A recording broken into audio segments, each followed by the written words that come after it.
selling a tea set at 5% loss and a lemon set at 15% gain, a shopkeeper gains ₹70। ठीक, एक T set है जिसको बेच के एक शॉपकीपर को कितना लॉस हुआ है, 5% लॉस हुआ है, और एक लेमन सेट है जिसपे उसको 5% गेन हुआ है। और फिर भी जब उसने एक लॉस पे बेचा, एक गेन पे बेचा, शॉपकीपर को गेन हुआ है ₹70 का।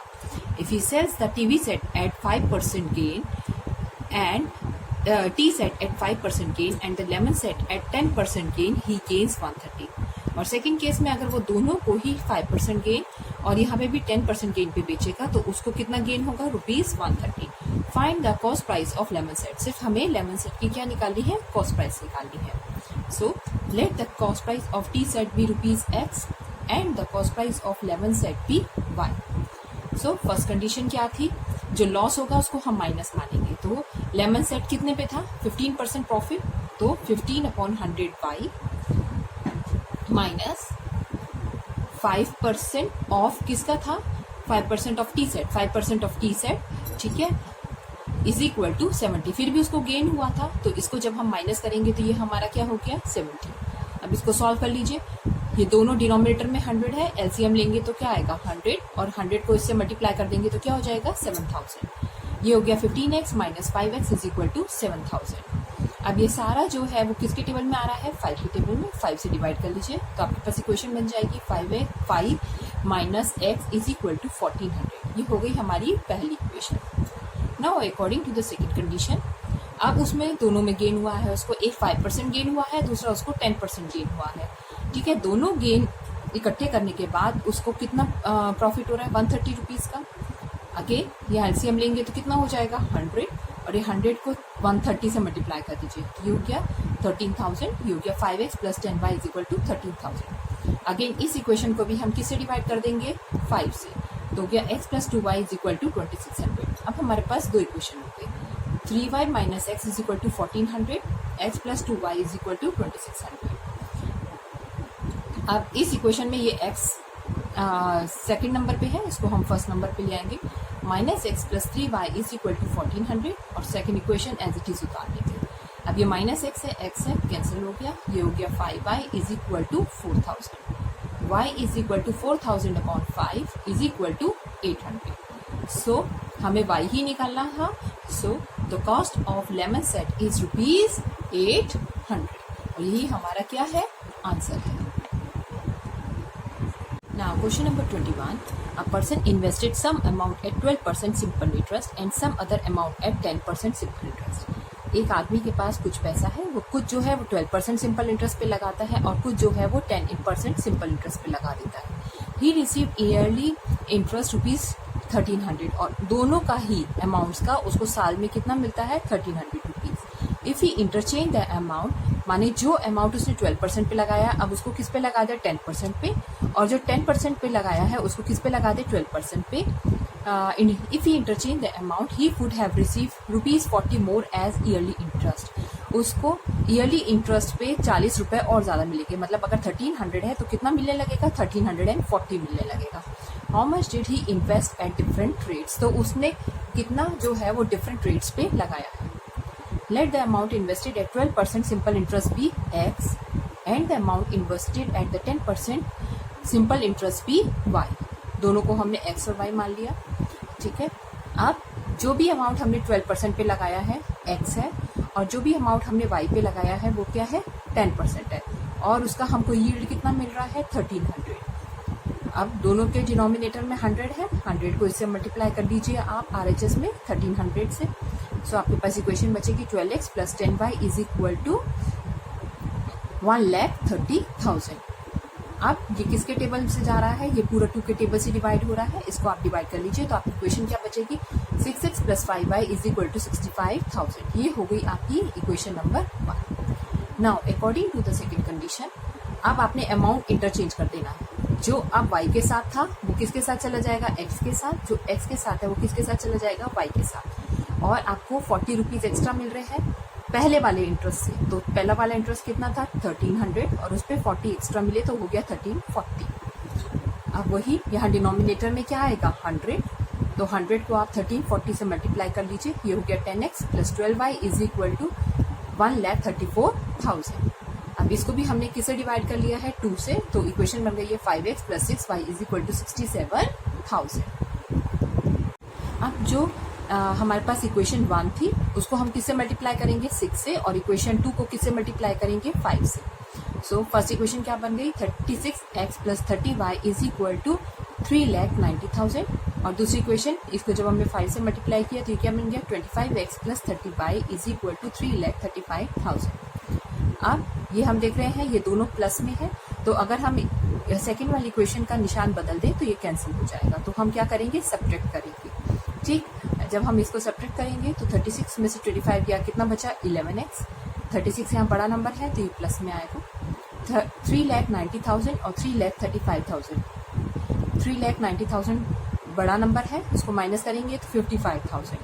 x is equal to 55,000 divided by 11 is equal to 5,000। इसका मतलब जो हमने वैल्यू जो है वो 10% पे 10% 12% पे दी थी, वो कौन सी हुई हमारी, 12% पे दी थी, वो हो गई हमारी 5,000 rupees. Put the value of x in equation 1। अब किसी भी इक्वेशन में आप इसकी क्या कर सकते हैं, वैल्यू को डाल सकते हैं। तो फर्स्ट इक्वेशन में मैंने डाला है, तो 6 into 5,000 plus 5y is equal to 65,000। इसको कैलकुलेट करेंगे आप, तो 6 इंटू 5 कितना होगी, 30, और 3 जीरो है साथ में, 3 जीरो लगा दीजिए, plus 5y is equal to, ये कितना हो गया आपका 65,000। 5y is equal to 65,000 minus 30,000, ये हो गया 35,000 divided by 5 which is equal to 7,000। So the investment made at 12% per annum is 5,000 and investment at 10% per annum is 7,000. Question number 22. A shopkeeper sells a table at 8% profit and a chair at 10% discount, thereby getting rupees 1,008. एक shopkeeper है, वो table को कितने में बेच रहा है, 8% profit पे, और चेयर को बेच रहा है 10% डिस्काउंट पे, मतलब कम करके। ठीक है, इस पे वो कमा रहा है और इस पे वो क्या कर दे रहा है, डिस्काउंट दे रहा है। फिर भी उसको कितने रुपए मिल रहे हैं, उसको रुपए मिल रहे हैं 1,008। If he had sold the table at 10% profit and the chair at 8% discount, he would have got ₹20 more. So अब क्या है, सेकंड केस में अगर उसने उस टेबल को 10% प्रॉफिट पे बेचा होता और चेयर को कितने पे बेचा होता, 8% डिस्काउंट पे। अब प्रॉफिट कितना बढ़ गया, 10%, और डिस्काउंट कितना हो गया, 8%। ही वुड हैव गॉट 20 मोर, मतलब इसमें 20 रुपीज और ऐड हो जाते, तो मतलब हो जाता 1,028 rupees. Find the cost price of table and the list price of chair. So let the cost price of table be x and the cost price of chair be y। So according to the question, first condition क्या कहती है, पहले में उसने 8% profit लिया है table पे, ये टेबल है, इस पे 8% प्रॉफिट क्या हुआ, मतलब अगर 100 रुपए की टेबल थी तो 8 रुपए उसको प्रॉफिट हो रहा है, डिवाइडेड बाय 100 रहेगा, प्लस चेयर पे उसने 10% डिस्काउंट दिया है, चेयर क्या है, y है, और 100 डिस्काउंट देना मतलब माइनस करना, 100 minus 10 upon 100 is equal to कितना उसको मिल रहा था, 1,008। अब ये हो गया 108x प्लस 100 में से 10 गया 90y, और नीचे 100 है तो इसको 100 से मल्टीप्लाई कर दीजिए, 1,800। ठीक है, सो इट इज 1,08,000। अब ये पूरा जो है 2 के टेबल से डिवाइड होगा, सो ये हो गया 54x plus 45y is equal to 50,400। अब ये फिर जो हम देख रहे हैं वो किसके टेबल में आ रहा है, 3 के टेबल में। फिर आप इसको 3 से डिवाइड कर लीजिए और फिर दोबारा इसको किससे डिवाइड करेंगे हम, 3 से।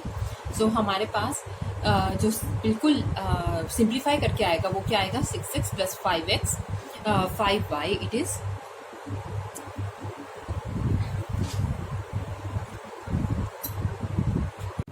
सो इसको सिंप्लीफाई कर लीजिए और आपके पास क्या आएगा, 6x plus 5y is equal to 5600।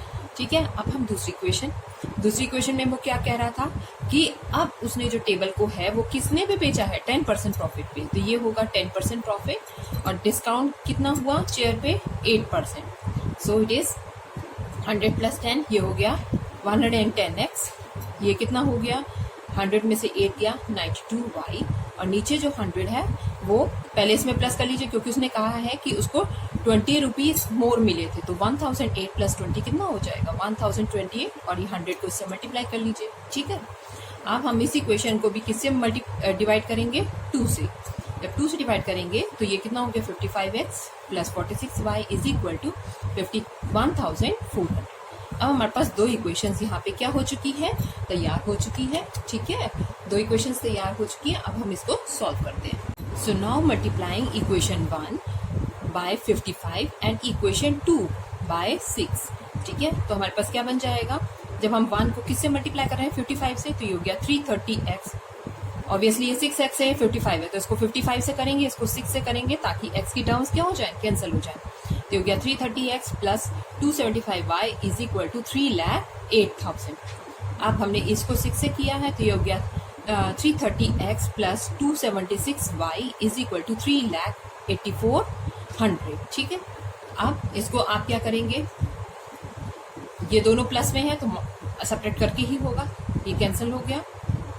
ये 275y है, ये 276y है। अब ये नंबर बड़ा है तो ये होगा -1y इज इक्वल टू, यहाँ पे कितना सब्ट्रैक्ट करके आया -400, माइनस से माइनस कैंसिल किया, y इज इक्वल टू 400। अब y की वैल्यू हमने किस में डाल दी, इक्वेशन नंबर 1 में। यहाँ पे आप डाल दीजिए और आपका क्या आएगा 6x plus 5 into 400 is equal to 5600, 6x is equal to 5600 minus 5 4 is 20 और 2 0 साथ में 2000 इज इक्वल टू 3600। x की वैल्यू आ गई आपकी 600। तो आपकी किसकी वैल्यू आ चुकी है, टेबल की वैल्यू भी आ गई और चेयर की वैल्यू भी आ गई। Cost of table is, table क्या थी हमारी x थी, सो इट इज 600, और चेयर क्या है हमारी y थी, it is 400। A and B have some money with them. A said to B, if you give me ₹100, my money will become 75% of money left with you. A B से क्या कह रहा है, दो लोग हैं A और B। A B से कहता है अगर तुम मुझे 100 रुपए दे दोगे तो मेरे पास तुम्हारे पैसे का, जितना तुम्हारे पास बचा हुआ पैसा है उसका क्या हो जाएगा 75% हो जाएगा। B said to A, अब B A को कहता है instead if you give me ₹100 your money will become 40% of my money। अब B कहता है अगर A तुम मुझे 100 रुपए देते हो तो मेरे पास तुम्हारे पैसे का कितना हो जाएगा 40% हो जाएगा। How much money did A and B have originally, कितना है उनके पास है। सो A हैज मनी ₹X और B has money ₹Y। So first question क्या कहता है, फर्स्ट क्वेश्चन कहता है A ने यही बोला है ना, A said to B you give me 100, तो A वाले में कितना ऐड कर देंगे 100 और B वाले के पास कितना रह जाएगा 75% ऑफ मनी लेफ्ट। जो भी B का मनी है उस वो कितना रह जाएगा 75%। Y में से 100 रुपए घटाएंगे क्योंकि ये 100 रुपए कहाँ गए हैं, X के पास चले गए हैं। ठीक है, तो Y में से 100 घटाएंगे और उसका कितना रह गया है 75% रह गया। 75/100 का क्या मतलब हुआ 3/4। अब ये x plus 100 is equal to y minus 100 into 3/4। ठीक, अब ये 4 यहाँ डिनोमिनेटर में है, यहाँ इस आप इसको LHS में मल्टीप्लाई कर दीजिए। ठीक है, ये हो गया 4x plus 400 is equal to, और 3 को इन दोनों से मल्टीप्लाई करिए 3y माइनस 300। ये हो गया 4x minus 300 is equal to, अब ये 400 इधर प्लस में है तो इधर आके क्या हो गया माइनस में, और 300 भी यहाँ क्या है माइनस में। अब दोनों माइनस है तो दोनों क्या हो जाएंगे प्लस, माइनस 700। तो हमारी इक्वेशन क्या बन गई 4x minus 3y is equal to minus 700। पहली इक्वेशन हमारी क्या हो गई, रेडी हो गई। अब हमारी दूसरी इक्वेशन क्या थी, वो थी कि अब B A से कह रहा है इफ यू गिव मी 100, मतलब अब A ने देने हैं तो A अगर देगा तो उसमें से 100 रुपए कम होंगे और B के पास 100 रुपए क्या हो जाएंगे, बढ़ जाएंगे, और ये अमाउंट कितना हो जाएगा 40% हो जाएगा। ये कैंसिल कर लीजिए तो ये कितना बचेगा 2/5। अब 5 को इन दोनों से मल्टीप्लाई कर लीजिए, 5x minus 500 is equal to 2 से 2y plus 200।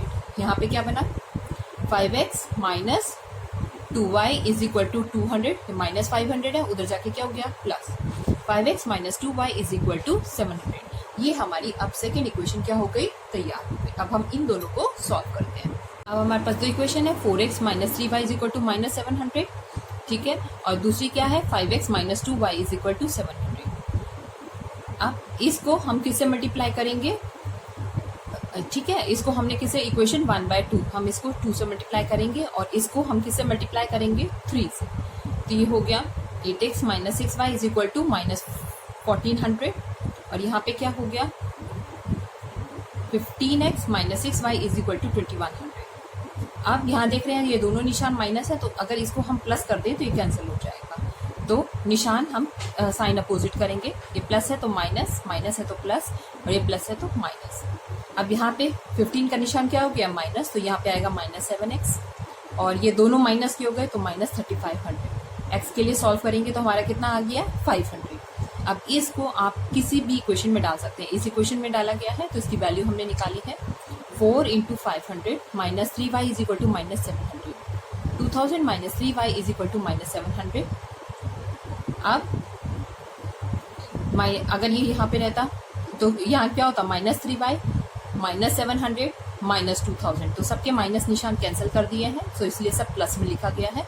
3y is equal to 2000 plus 700। So y की वैल्यू कितनी आ गई 2700 divided by 3 is equal to 900। So A has money 500 and B has money rupees 900. Now question number 24. The students of a class are made to stand in complete rows. उनको रोज में खड़े करने के लिए बोला गया है। If one student is extra in a row, कोई एक लाइन जो अगर आपकी लंबी हो जाती है और उसमें मतलब एक बच्चा एक्स्ट्रा है, there would be 2 rows less. तो हमें 2 रोज जो है वो कम लगानी पड़ेंगी। इस तरह से मतलब हमें 2 रोज कम करनी पड़ेंगी। And one student is less in a row, और किसी एक लाइन में एक बच्चे को कम करते हैं, there would be 3 rows more, 3 लाइनें हैं और हमें एक्स्ट्रा लगानी पड़ेंगी। Find the number of students in a class, तो क्लास में कितने बच्चे हैं। Let the number of students in a row be x, कितने एक रो में कितने बच्चे हैं, मान लेते हैं एक लाइन जो आप बनाते हैं उसमें कितने बच्चे हैं x है, और कितनी लाइंस बनाई गई है वो कितनी है y है, ठीक। सो लेट, तो टोटल नंबर ऑफ स्टूडेंट्स कितने हो गए x into y according to question. अब हम नंबर ऑफ स्टूडेंट्स की बात कर रहे हैं ना, किसी एक रो में ज्यादा है तो किसी एक रो में ज्यादा हो गया है, और हमें नंबर ऑफ रोज कितनी कम हो जाएंगी 2 कम हो जाएंगी, लेकिन बच्चे तो उतने ही रहेंगे x y. So x plus 1, दूसरा क्या हो गया y minus 2 is equal to x y. इसको आप दोबारा समझिए, देखिए क्या कह रहा है वो, if one student is extra in a row, अगर एक रो में एक बच्चा एक्स्ट्रा हो जाए, ठीक है, तो 2 रोज क्या हो जाएंगी कम हो जाएंगी, और लेकिन बच्चे हमारे उतने ही रहेंगे, बच्चे उतने ही हैं। So it is x plus 1 y minus 2 is equal to x y. अब आप इसको खोलिए, या एक अलजेब्रिक क्वेश्चन होगी ना हमारे पास, जो कैसे खुलेगा ये x y minus 2 plus 1 y minus 2 is equal to x y. इसको इससे मल्टीप्लाई किया x y minus 2x plus y minus 2 is equal to x y. अब एक्स वाई इधर भी है, एक्स वाई इधर भी है, ये कैंसिल हो गया, बच रहा है हमारे पास minus 2x plus y is equal to, इस 2 को आप इधर ले जाएंगे इज इक्वल टू 2। ये क्वेश्चन 1 तैयार। अब सेकेंड कंडीशन में हमारे पास क्या था, if one student is less in a row, अब रो में हमें एक बच्चा कम करना है, सो x माइनस 1, और there would be 3 more rows y plus 3, और बच्चे उतने ही रहेंगे एक्स वाई। फिर वैसे ही सॉल्व करिए, एक ब्रैकेट खोल लीजिए, x y plus 3 minus 1 y plus 3 is equal to x y. ये हो गया x y plus 3x minus y minus 3 is equal to x y cancel हुआ, ये हुआ 3x minus y is equal to 3। So equation 1 और 2 हमारी तैयार थी। आप इनको सॉल्व करेंगे, एडिंग इक्वेशन 1 एंड 2,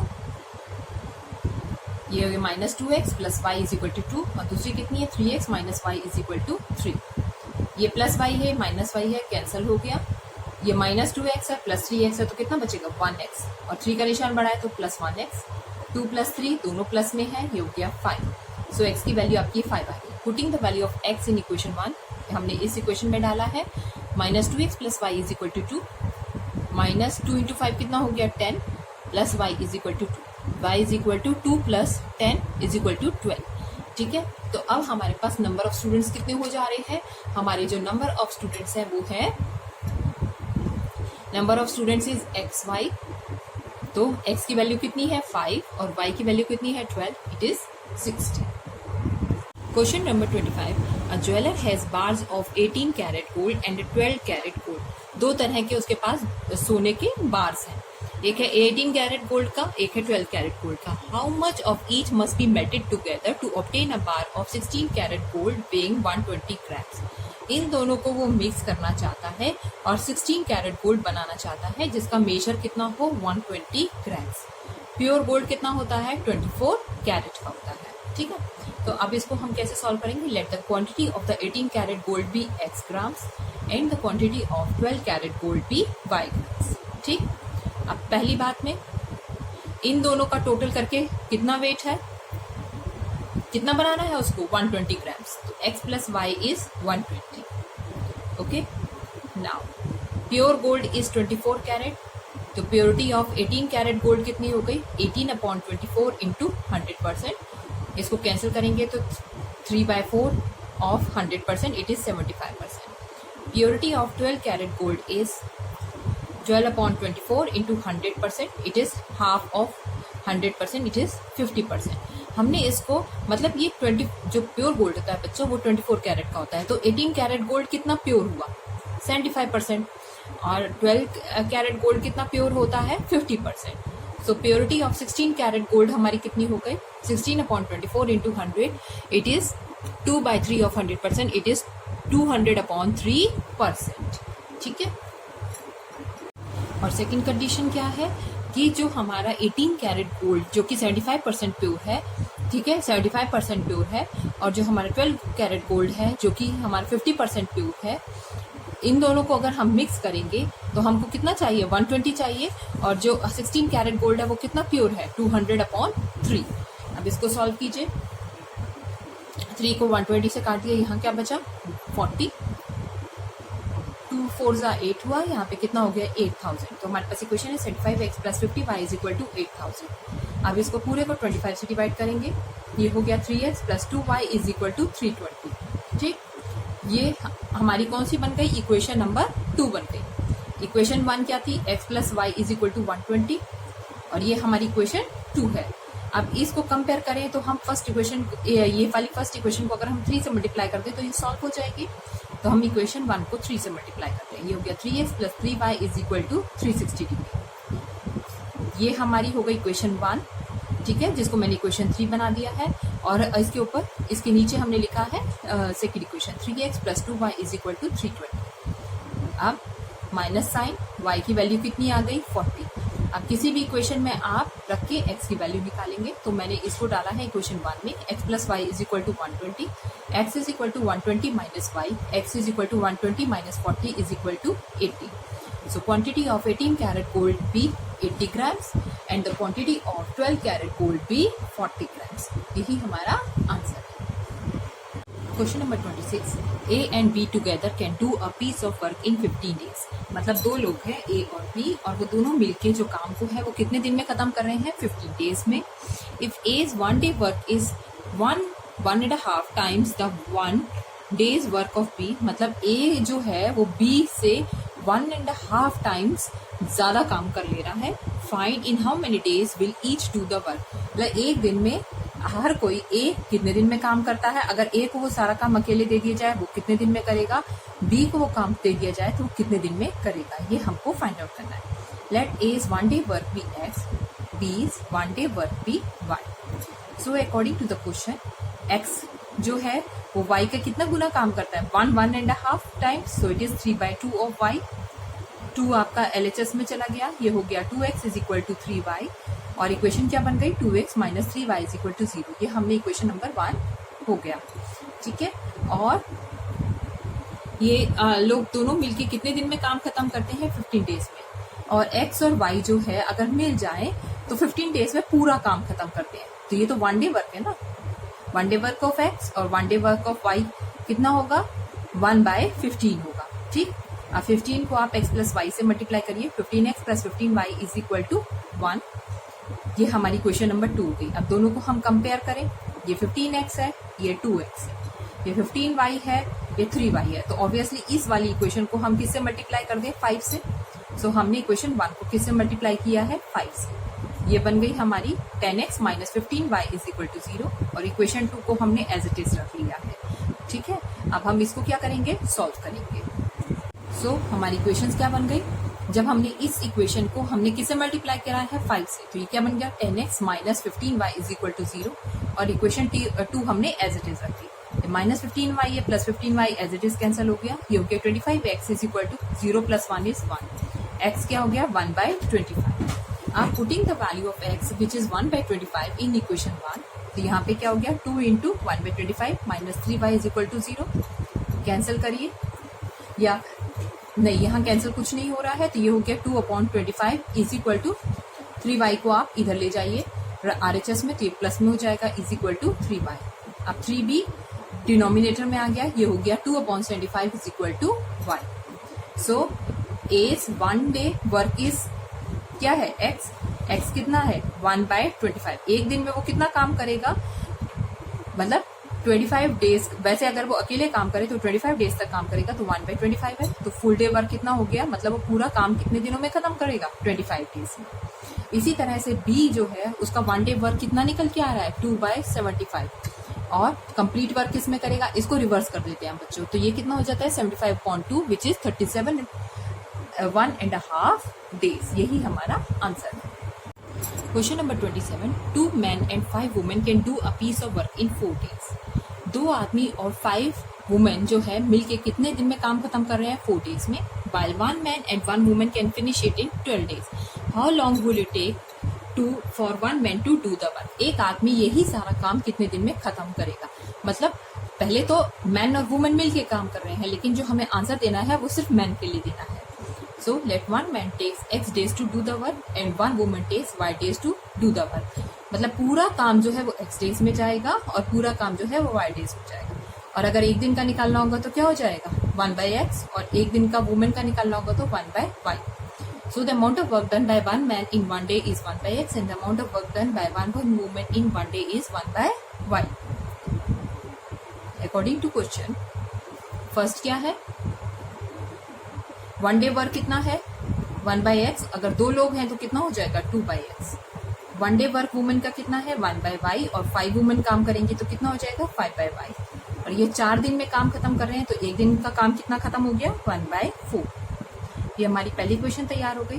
दूसरी क्वेश्चन क्या कहती है 1 man and 1 women can finish it in 12 days. तो 1 डे वर्क कितना हो गया 1/x 1/y is equal to 1/12। तो इक्वेशन 1 और इक्वेशन 2 तैयार हो गई। ठीक है, अब हम इनको अगर कंपेयर करें तो ये 2/x है और यहाँ पे कितना है 1/x है। अगर हमें इसको सॉल्व करना है तो हम इस इक्वेशन को किससे मल्टीप्लाई करेंगे 2 से। सो हमने इक्वेशन 2 को 2 से मल्टीप्लाई कर दिया है।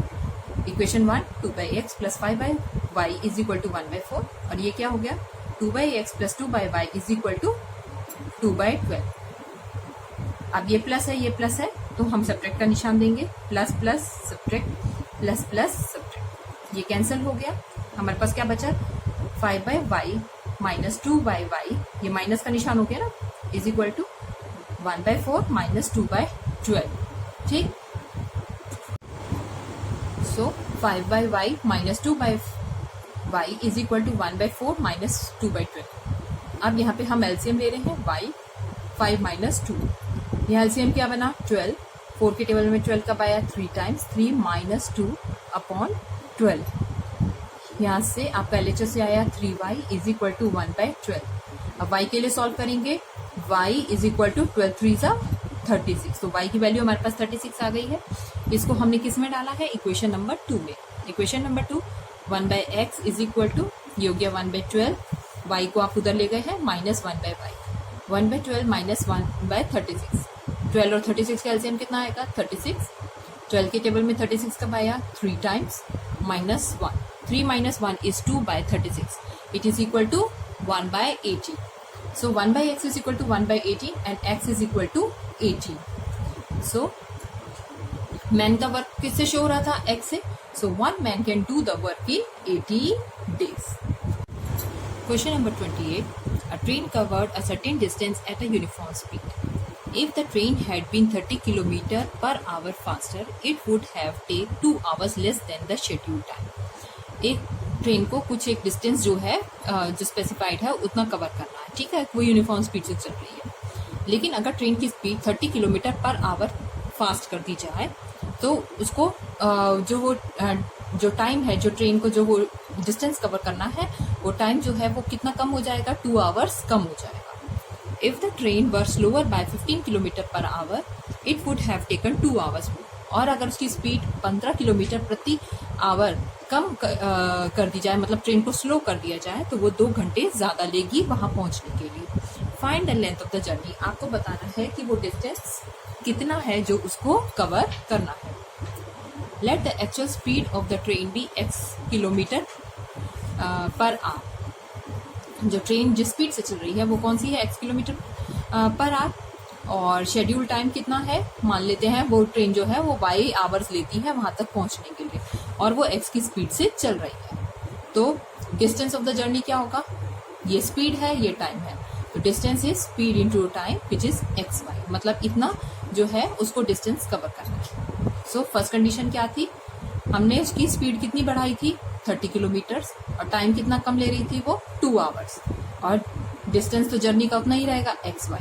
अब आप ब्रैकेट खोल लीजिए, x को y से मल्टीप्लाई कीजिए, x को 2 से मल्टीप्लाई कीजिए, 30 को y से कीजिए, 30 को 2 से कीजिए, तो ये हो जाएगा xy minus 2y plus 30y minus 60 is equal to xy।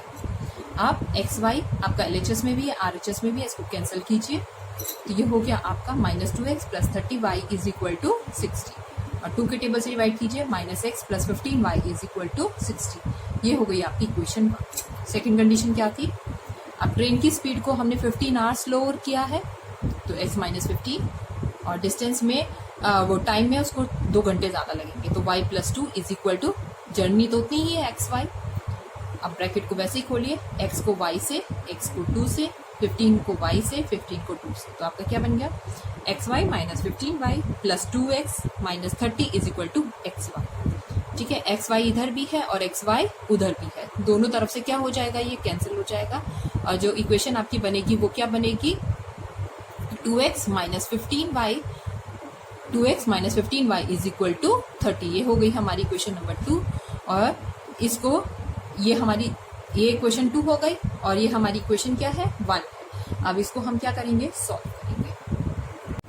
Solving equation 1 and 2, पहली इक्वेशन क्या थी, minus x plus 15y is equal to 30, और इक्वेशन 2 क्या है, 2x minus 15y is equal to 30। ये प्लस 15y है, माइनस 15y कैंसिल हो गया, ये प्लस 2x है, माइनस 1x है, 2 में से 1 गया 1, और 2 क्योंकि प्लस निशान में है तो ये प्लस रहेगा, 30 plus 30 is 60।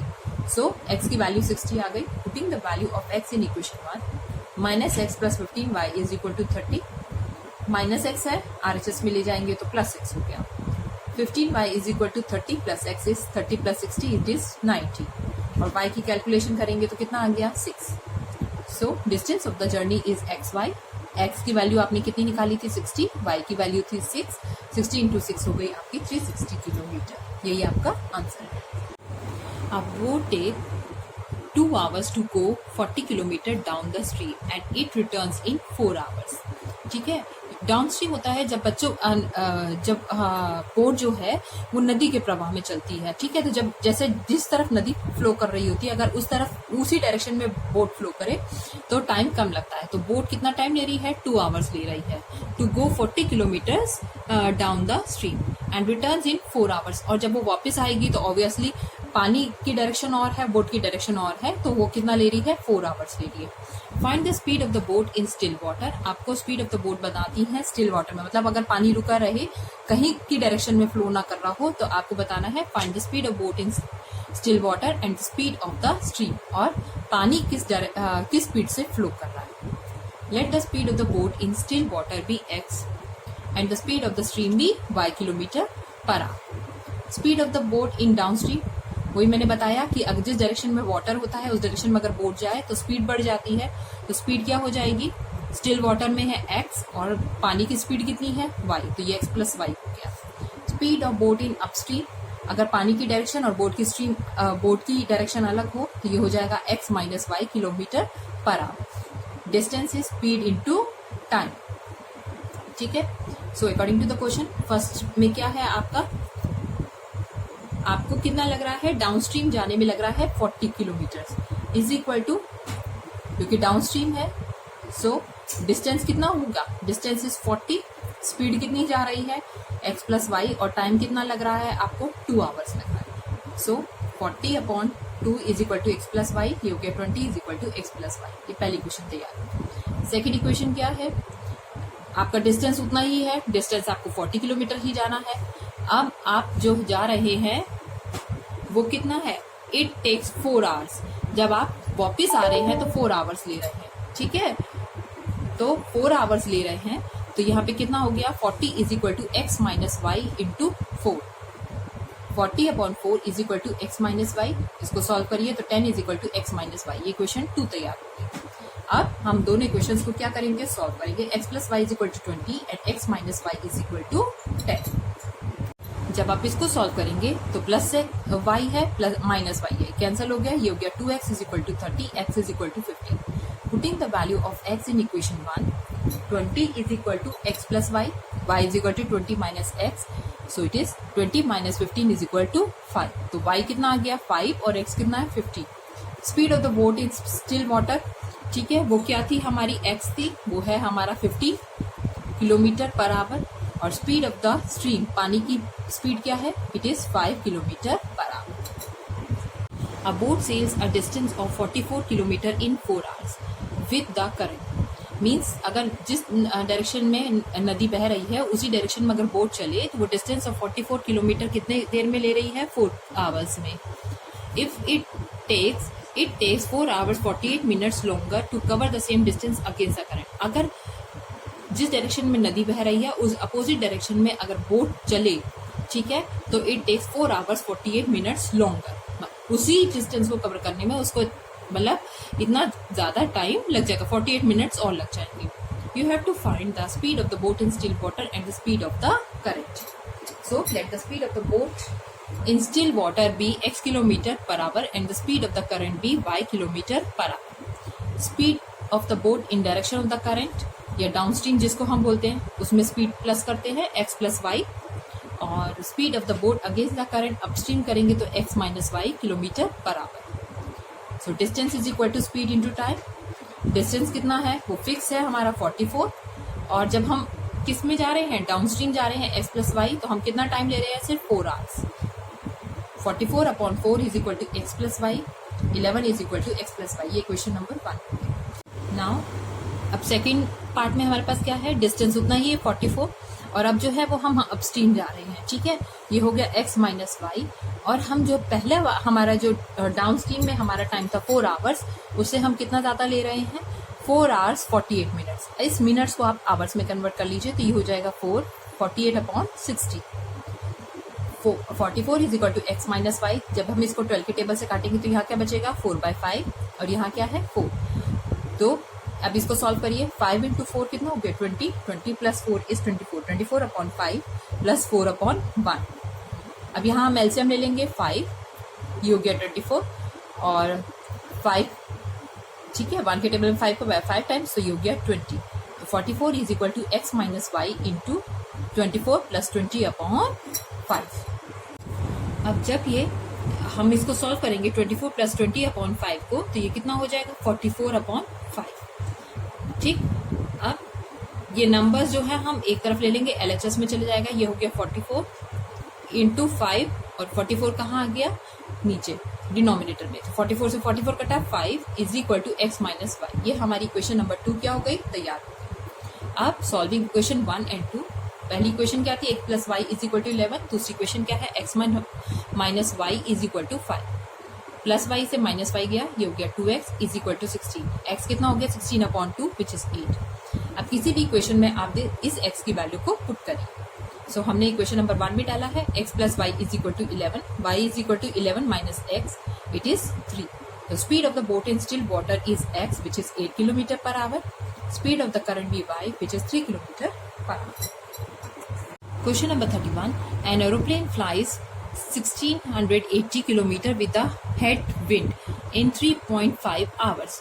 On the return trip with the same wind blowing, the plane takes 3 hours. Find the plane's airspeed and the wind speed. ठीक, let the speed of the plane be, speed किस से जा रहा है वो, x kilometre per our, and the speed of the wind be y kilometre per our. Speed of the aeroplane in the direction of the wind, obviously जब वो wind की direction में चलेगा तो x plus y, and speed of aeroplane in opposite direction be x minus y kilometre per hour. Distance is equal to speed into time according to question. पहली condition में वो कितना ले रहा है, वो अगेंस्ट द विंड जा रहा है, ठीक है। सो अगेंस्ट द विंड जा रहा है तो यहाँ पे क्या आएगा x माइनस विंड, और डिस्टेंस कितना है 1680 is equal to x minus y into, और टाइम कितना ले रहा है 3.5 आवर्स।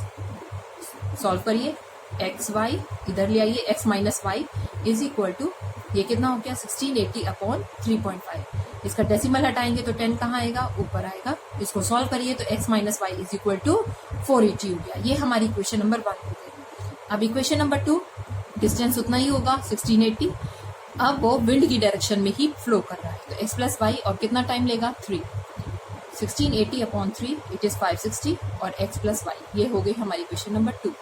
अब इन दोनों इक्वेशंस को हम क्या करेंगे, सॉल्व करेंगे। x minus y is equal to 480 and x plus y is equal to 560, ठीक। अब जब हम दोनों इक्वेशन सॉल्व करेंगे तो ये क्या है, ये भी प्लस है, ये भी प्लस है, तो क्या हो गया 2x minus y plus y cancel हो गया, और ये कितना हुआ 1040। x is equal to 1040 upon में 2, it is 520. Putting the value of x in equation 1, x minus y is equal to 480. x की वैल्यू कितनी है 520, और y आप कैलकुलेट करेंगे तो इसमें कितना आ गया आपका 40. So speed of aeroplane is 520 kilometre per our and the speed of the wind is 40 kilometre per our. यही हमारा आंसर है। Question number 32. A part of monthly hostel charges is fixed and the remaining depends upon the number of boys one has taken food in the mess. When Bhavna takes food for 20 days, she has to pay rupees 2600 as hostel charges. Whereas when Divya takes food for 26 days, she has to pay rupees 3020 as hostel charges. Find the fixed charges and the cost of food per day. So let the fixed charge be x. मतलब जो महीने का fix है वो मान लेते हैं x है, और जो चार्ज पर डे देना है वो क्या है y है। So according to the question, first condition में क्या है, जो फिक्स चार्ज देना है वो तो दोनों के लिए कॉमन होगा, चाहे वो भावना के लिए हो चाहे वो दिव्या के लिए हो, तो दोनों के लिए x होगा। अब भावना ने कितने दिन के लिए खाना खाया है 20 डेज के लिए, तो चार्जेस पर डे 20 डेज के लगेंगे, और उसने कितना पे किया है 2600। अब भावना ने दिव्या ने जो है वो 26 डेज रही है तो 26 के पर डे चार्जेस देगी वो, तो ये हो गया 26y इज इक्वल टू 3020। इसको सॉल्व करिए, ये कैंसिल हो गया, आपका x टर्म कैंसिल हो गई है, और y जो है वो हो गया -6y is equal to -420, minus से माइनस कैंसिल हुआ, y is equal to 420 upon 6 it is 70 rupees, ठीक है। सो हमारा चार्जेस पर डे कितना हो गया 70 rupees. Putting the value of y in equation 1, x plus 20y is equal to 2600, x plus 20 into 70 is equal to 2600. x is equal to 2600 minus 1400 it is 1200, और fix charge कितना है महीने भर का वो है 1200, और डेली चार्ज कितना है 70। यही हमको आंसर देना था।